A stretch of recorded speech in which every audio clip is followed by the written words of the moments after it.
Record. All right. There's a Rabbi Kamenetsky. He has a synagogue in, I think he's in Rabbi Kamenetsky in Russia. I think in I'm sorry, I forget where he is, but I think it's in Kiev. Okay, so Rabbi Kamenetsky, this is a story that must have happened, I don't know, 40 years ago, maybe more. Maybe not. Maybe it's a little more recent. Anyway, so a lot of people come to his door. He's also a rabbi, a religious person. And non-Jews also come once in a while. Anyway, one day came a non-Jewish girl. She has a big cross hanging around her neck. And she says, my grandmother is dying and she wants you to perform the last rites. So he said, well, there's a priest, there's a priest on the street. I'm good friends with him. I'll call him up. He says, no. My grandmother doesn't like the priests. She doesn't like the church. She said once they took money for her or something. She doesn't want anything to do with them. She wants you to give her last rites. I said, listen, I don't know the last rites and what they are. And the priest, down the street, is a very nice person. I know him very well, and he's a very honest person. She said, no. My grandmother, she doesn't want anything to do with any priest. She said, only the rabbi. So he starts to think, maybe this girl is Jewish. Maybe it could be. There's a lot of confusion going on there. So he said, well, listen, did you ever see your grandmother light Shabbos candles? No. Maybe you heard her say a Jewish word or something. Nah, never. Anything that she like not eat on Yom Kippur or something like that. Says my grandmother is not. She's a religious, whatever it's called, Russian Orthodox, whatever religion they have over there. That's what she is, and she wants a rabbi. So he said, "Listen, I'm a very busy man. I can't. Where does your grandmother live? A 3-hour drive. A 3-hour drive from here. I can't. Listen, 3 hours is a long trip. I'll talk to the priest. You'll talk to him." And she said, no. I don't want to talk to him. I don't want nothing. My grandmother's. So he says, I'm sorry, I'm refusing. The next day, the girl comes back and she says, you have to come. My grandmother, she's pleading, begging. And that she says, oh, she's going to die soon. And that she has to have only a rabbi. She said, listen, your grandmother is, maybe she's Jewish. She's not Jewish. But she wants to, before she dies, she wants to make a confession. And she doesn't want to confess to anybody else. She says the priest will take her money and she doesn't want to have anything to do with it. Maybe she'll give you a nice donation. So listen, I don't want a nice donation, unless she's a multimillionaire or something like that. A 3-hour drive is a long drive, and it means 3 hours there, 3 hours back. And I'll have to, anyway, the girl comes back the next day, and the day after that, the rabbi realizes he's not going to get anything done. And the girl says, listen, I'm not going to leave until you come. So he realizes he's going to waste more time getting rid of this girl than others. So he goes. So they drive, 3-hour drive. They finally get to the house where the lady is. And there's this old lady, looks like one of those mummies, that they open up in Egypt or something. Old lady sitting on the porch, all bundled up. And he comes to the lady and he says, okay, ma'am, what do you want? She says that she wants to make a confession. What does she want to make a confession?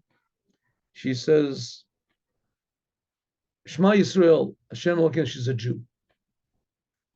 Is what? You're Jewish? I said, yes. This is when the Nazis came, they killed everybody. And I realized that to be a Jew is a big curse. So I brought up all my children and my grandchildren that they should think that they're non-Jews.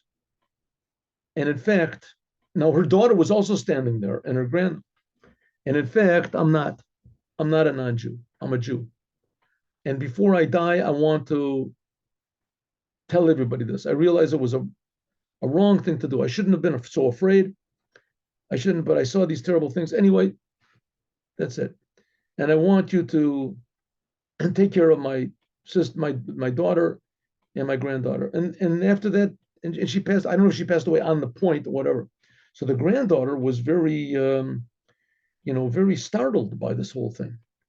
And she doesn't even know what a Jew is. She has no idea what a Jew is. And her mother also doesn't know. She doesn't know what it is. She knows there's a thing about the Jews, and the Jews are cursed, and the Jews, they don't believe in them. They're all going to burn in hell. And the Jews, a bad, terrible thing to be a Jew. But what exactly a Jew is, she has no idea. She never saw one before. She never, maybe they have horns.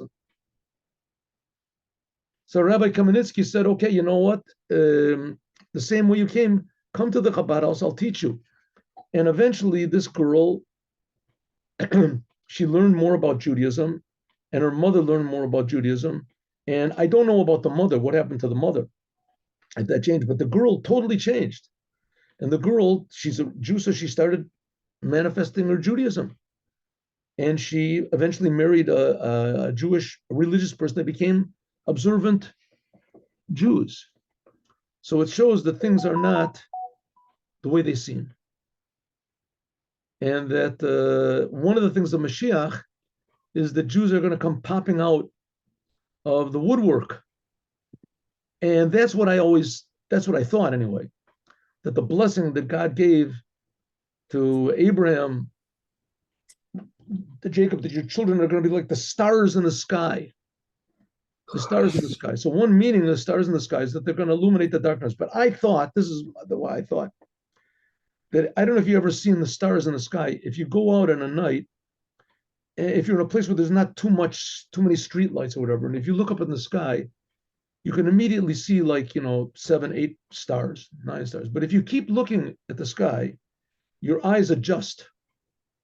And suddenly you see, another 10. And then you see another couple flickers, and then you see another 10, another 15. And if you keep looking up, let's say for about a minute or so, then suddenly you see the sky is filled with stars. It's just filled. Stars you never believed. And there's in fact, if you look with a telescope, one of these high-powered telescopes, you see that there's all these nebulae and all this stuff that you can't see because of the darkness, but you see a faint glimmer of them. And same thing with the Jewish people. The Jewish people are like stars in the sky. They're covered over by the darkness of the world. But if you really look for them and you concentrate, then all of a sudden they start popping out and you start seeing them. Jews, because Jewish identity is the only true identity in the world. Right? You take a Mexican, take a Russian, whatever, from his country, 3, 4 generations, he's not a Mexican anymore. He's not a Russian. Doesn't speak with a Mexican aspect. The accent doesn't, right? No connection whatsoever.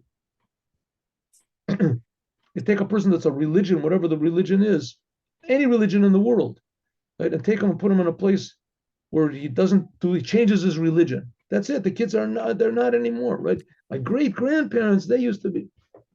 But a Jew is not that way. A Jew, even if he says, I'm not Jewish, my grandparents were Jewish, I'm nothing. All of a sudden, when something pops up like this thing with the Hamas or whatever, all of a sudden, yeah, I'm a Jew, right? Or they say, we hate Jews, we hate you. I'm not Jewish. Oh, yes, you are. You're just denying it, but you are. And it just suddenly Judaism is the only true identity that there is in the world. I guess you can have male and female. Maybe they're trying to change that also. But maybe the reason they're trying to change that is because the Jews are trying to change their identity. But that's true identity is Judaism. So all the stars will come out and the whole night of exile will be illuminated with Mashiach now. Have a good day with Mashiach now. We need it more desperately than ever.